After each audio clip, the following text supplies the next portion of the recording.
Your brother Chris has a new film, and it's about your dad's battle with Alzheimer's, right?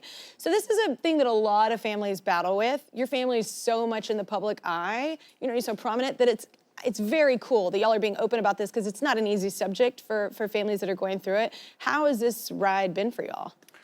Yeah, I mean, it's incredibly sort of difficult thing, I think, for anyone who's had someone they love that's going through it.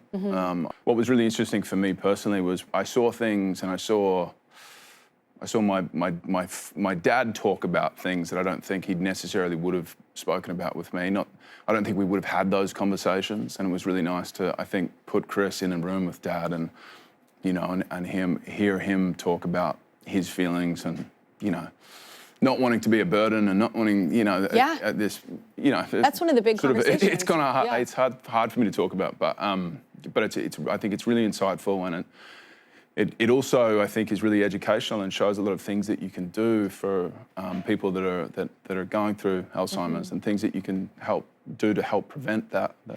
To be preventative, Yeah, be preventative, and the longevity of, you know, brain health and all these things. But yeah, it's a really important, though, touching that episode. It's hard to talk about, but it's really important when you do talk about stuff like that, because, like I said, so many people go through it, and nobody really wants to talk about it because it's so sad. Yeah. You know, but it is a reality for a lot of people. Yeah, and I think that was what was nice for me was seeing my dad talk about how he feels about it. You know, and questions, him being asked these questions that I don't think.